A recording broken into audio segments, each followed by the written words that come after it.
So as you're breaking down roles inside ConvertKit, like do people have as part of their job description or individual KPIs or something? Like, do you think about those roles or those teams as flywheels, as lower level flywheels? Yeah, I think I'm still pretty early in implementing this across ConvertKit. Almost exactly a year ago that I published the Flywheels essay and started talking about this publicly and really focused on the creator aspect of things and used my own content as a guinea pig. There's flywheels that I documented retroactively. I didn't know to call it that, but for direct sales in the early days, I was like, oh, that was a flywheel. It definitely got easier with each rotation. Here's exactly how. It definitely produced more. Here's exactly how. But it wasn't like in 2015, I was like, oh, this is our magic flywheel. And that's when you're learning, reading any business book or something like that. If you have some level of experience, I'm usually somewhat skeptical of like, would this work? And then when it pattern matches to some, like to my own life experience, I'm like, oh, I think you're probably right about this because you're now naming something that I've experienced. I just didn't know how to articulate it. So on the business side, what we did at our last team retreat, let me back up a little more. Wrote the article, people started thinking in those terms. Then over the course of last year, I tried to document more of it in course form. And so probably October, November, I did 2 cohorts of creators through a course. And then I also shared it with the ConvertKit team. And so like, hey, watch this for 2 reasons. 1, to think about flywheels in your own work and role in the team. And 2,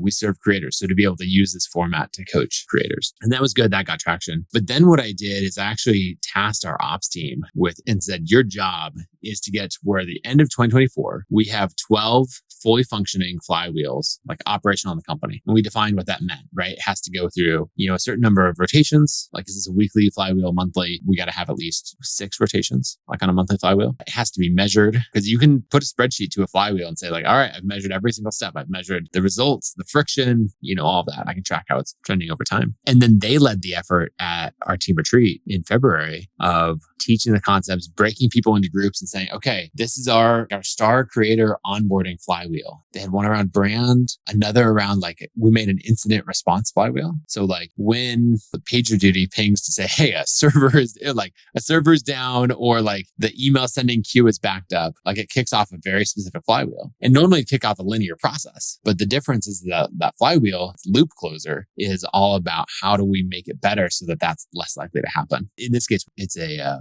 negative flywheel or like a do less of this thing. Most flywheels like, how do we get more? And how do we fix the issue flywheel? How do we make this one thinner and happen less often? Yeah, exactly. But that has really like now the team is tracking metrics on a weekly basis to the flywheels that they're working on.